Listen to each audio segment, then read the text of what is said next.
Alright guys, welcome back to the channel. As promised, I have a new project to show you guys. So let me go get it and we'll bring it into the shop. Stay tuned.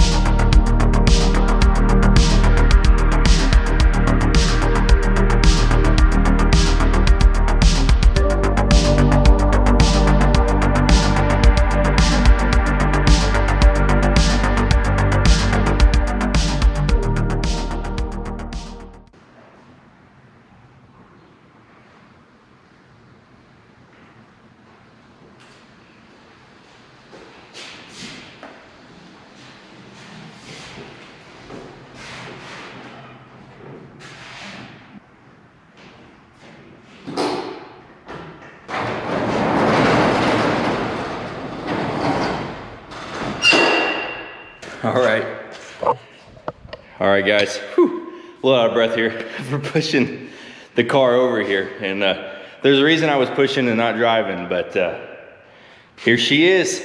This is a 1986 Brat. Check it out.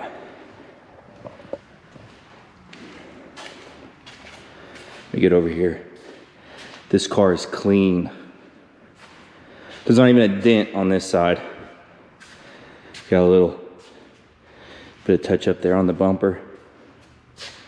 Look over here. We got a little bit of a humdinger right there, but we can get that out. And then come over here. We got a little bit. Something looks like it might have fell on the hood, so we'll get that touched up. But look at this thing. This thing is clean, guys. There's just a few things. Look on the inside here. Look at the inside here. Minus the Ryobi light there. I mean, look at the door panels. The only thing that's faded is this the window crank there. Dash, everything is complete. The only thing on the inside is there's a little tear here, as you can imagine, being almost 40 years old. But everything is there. It's got the dual range, as most of you guys know, for the model year. It's even got the T-tops, and they work. Check that out. That is cool. So they don't have seats in the rear. This year didn't come with them. There's not even holes to mount them. I think 84 was the last year the United States got the rear seats, so we'll probably leave that period correct. All the trim is here, mirrors. I mean, it's even got the antenna. But let me show you under the hood.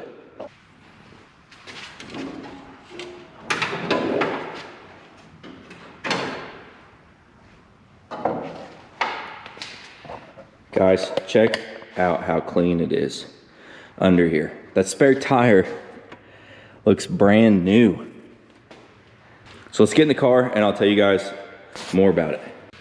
All right, so I hope you guys can see me right now.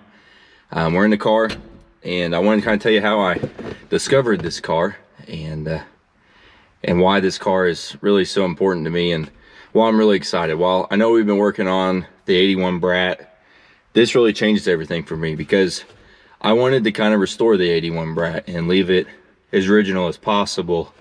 You know, we've done a few modifications, but this really changes everything because that car can now be kind of the hot rod car. We can do whatever we want to it. This car is complete, it's mint, and I want to keep it that way. And so this is filling the void of the other Brat. So my wife and I went to breakfast on a Friday morning and running a few errands, and we were driving back to my office, which is a way we don't normally go. But there's a guy who has a small car lot, and he's always got cool stuff like Hummers and Jeeps and just kind of odds and ends of things you don't really see a lot. And this car was sitting right there in front, and I about broke my neck looking over at it. And I flipped in real quick and I said, I gotta look at this. And my wife, she's amazing. She's always supportive, and she's like, yeah, let's go look at it. So we get there, and the guy kind of knows what it is, but he doesn't really know a whole lot. And so I'm kind of telling him about it and everything, and he goes, we'll drive it. So took it for a spin, went down the highway, came back. You know, everything was great. We talked, and I bought it. I had to, clearly. And the rest is kind of history. We get home, and I drove it that day, and then the next day a little bit, took my friend out in it, and then it set for about a week. And my plan was to take it to Cars and Coffee last Saturday. And I go, okay, well, I'm gonna make sure everything starts the night before, get everything going, and this thing would just crank and would not start. So I put a little gas down the carburetor, still nothing. It would not fire off. And so it was kind of alarming to me. So I thought, you know, well, maybe it's the battery, because the battery light was on the dash, and charged the battery up, everything. It still doesn't do. Has great crank. It just is not firing off. So going through a few things, it seems to be a fuel issue. So that's what we're going to start with, and we're going to test that and get that going. Other than that, the car runs. I know it doesn't right now in the video, but it does. I drove it all the way home. It's in pristine condition. So I guess it's kind of cool that there is something wrong with it. That way I can show you guys, and we can go through this journey together. So I want to tell you why these cars are so important to me. In my first video, I didn't really do it a lot of justice, but I wanted to kind of dive into why I love the Subaru Brat so much. And that's because it reminds me of my grandfather. Every time I see these cars, that's what I think about. I think about growing up seeing them. I think about the one he let me drive in high school. And so it brings back a lot of memories. And I think they're just cool and quirky, and you just don't see them a lot. But he passed away this year, and it's a little, I don't know what the word is, but spiritual or something in a way that I found two of them in the year he passed away. And I had been looking for one of these for almost a decade, and I just could not find one. And he knew about the 81. I'd sent him pictures and stuff before he passed, but obviously he didn't know about this one. And this was actually the model year he had. He had the Gen 2. He never had a Gen 1. And so finding this is very special, very special. And I just wanted to share that with you guys. That's why I like these things. You know, some people are probably like, why in the heck do you like a Subaru Brat? Well, that's the reason. And so there's a family connection, and every time I see one of these, it reminds me of my grandfather, and he had a huge influence on my life. And so I want to share that all with you guys, because he did a lot of cool things with these. He was putting Weber carbs on them before that was a thing. And so I want to share that with you guys, and I'm glad to take you with me. So let's figure out what's going on with this guy so we can get it driving. All right, first thing we're going to do is we are going to take off that bottom kick panel that's right underneath the steering wheel, and see what we're kind of dealing with. The wires, there's a fuel pump module underneath here, which I've already taken out. This guy, which is notorious for going bad. So let's take off this bottom panel.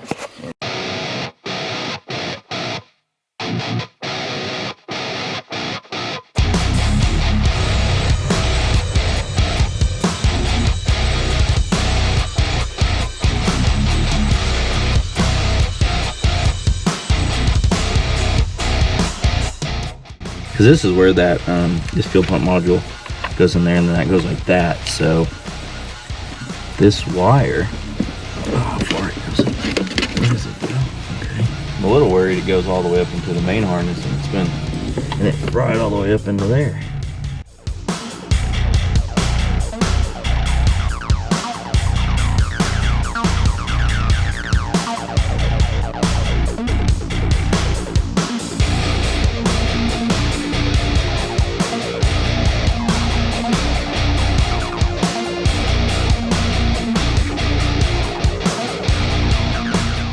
Well, I think unfortunately this wire has burned all the way up inside the wiring harness. I don't know how far or any of that. So I don't know what the process is for taking this dash out.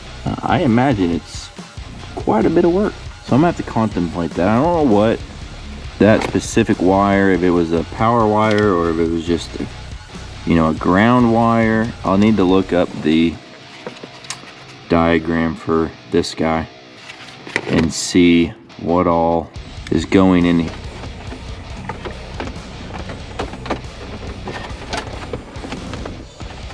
All right, so what I'm trying to do here is get this bezel out, and then I can slide out the gauge cluster.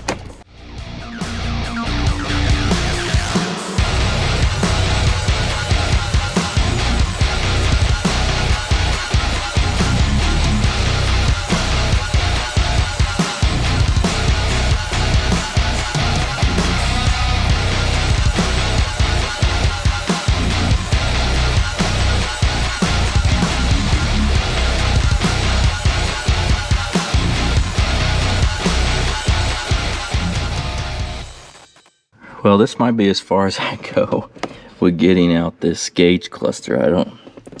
There is a ton of wires connected to this thing, and down there at the very end, I don't know if I can even get to them. So this is really where I wanted to be, was right in here. So one thought I had is I could take the steering wheel off, and then that would allow me to twist this out of the way. So twist this out of the way. So that's probably what I'm gonna do, is take the wheel off and move this over just so I can get some more room.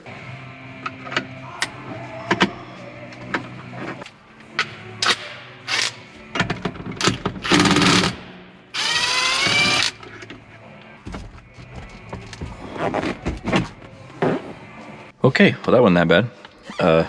Some idea now, hopefully this works, is to just kind of get this out of the way over here, because all those cables back there up in here, so I don't know where they go. They look like they come over here, actually. Well, maybe. Okay, I pull that down.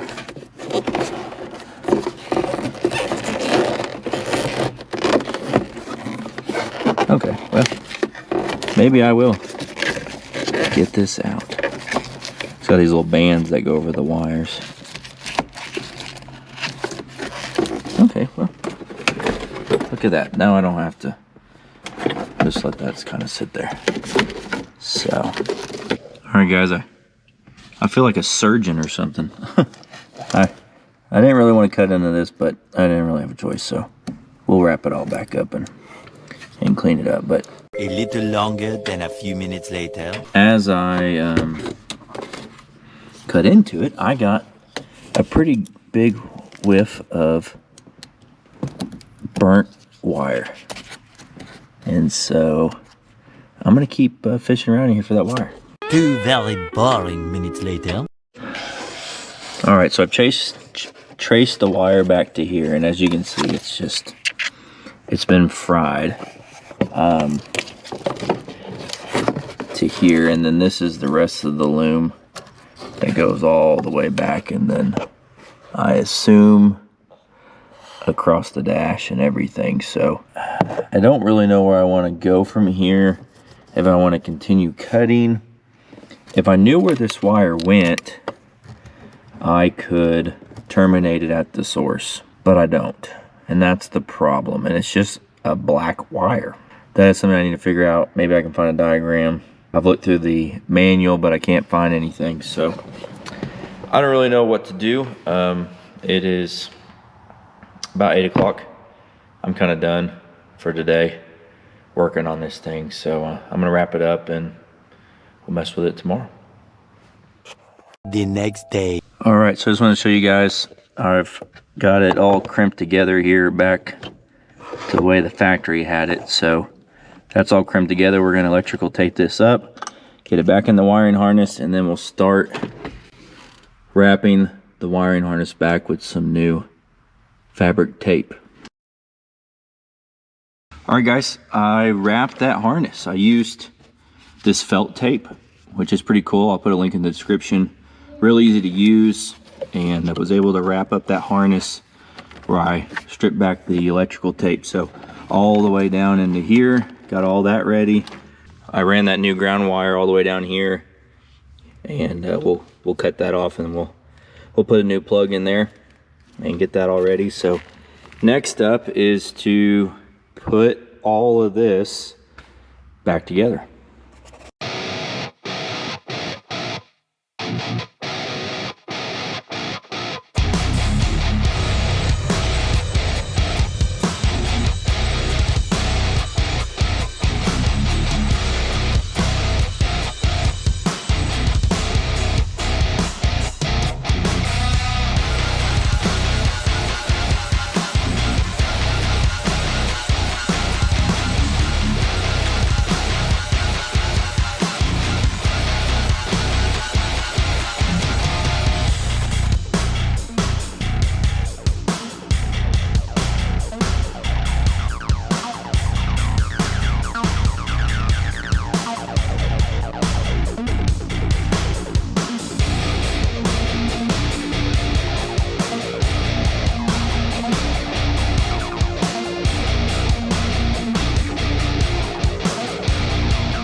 Hey guys, it's a new day. Still working on the interior.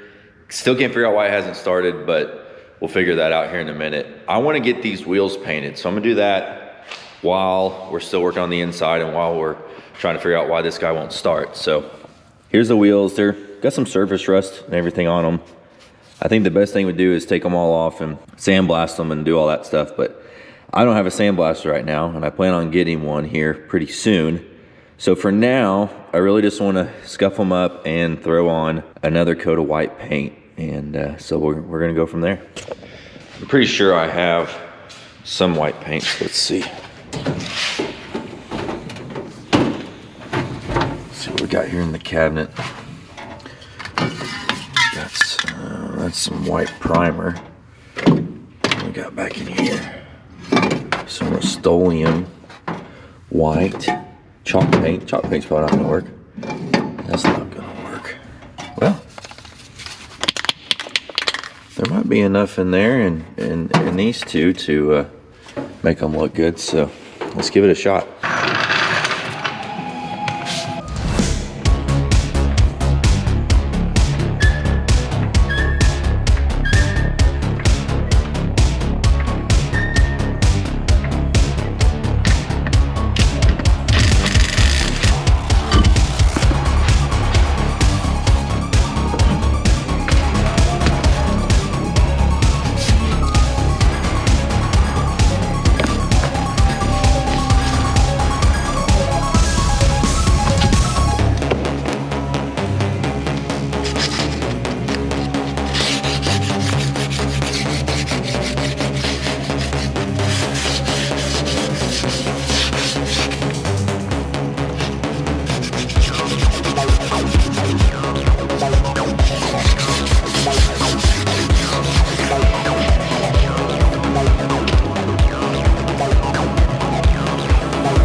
All right guys, so the wheels, they're drying. Got a little coat of primer on them, so we'll hit them with the white paint here pretty soon. I've done a lot of research online about why this car might not be starting. It cranks over everything, and a lot of threads led to the coil. And I'll be honest with you, I don't know a lot about carbureted engines, but I'm gonna learn. So here's the coil. And so a lot of people are saying that this could be bad or it could be going out, and so I'm gonna swap it with the one that's in the other bracket because I know that one works. So let's get this guy out of here and let's see if that helps.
Interesting. All right, I'll come back to you guys.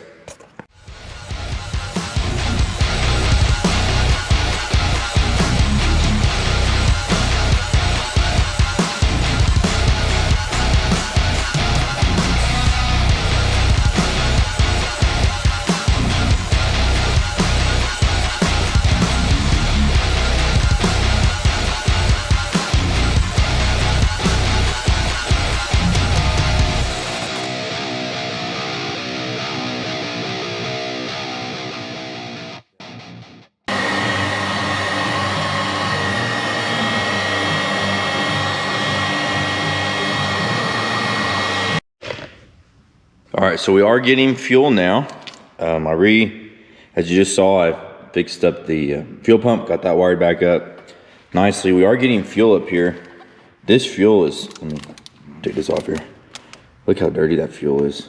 That's crazy.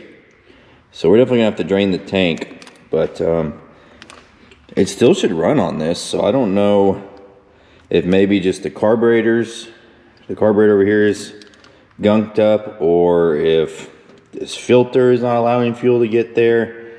So I got some more digging into here.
There we go.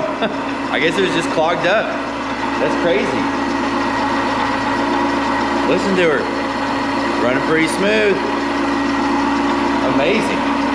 So this thing is definitely, the gas is bad. The gas has got to go. But amazing. She's running. All right, so I'm kind of curious if this is going to work. I read online that you could use some tire gel on these old bumpers to kind of bring some color back into them. So I'm curious to see how this will look. So let's give it a little shot here.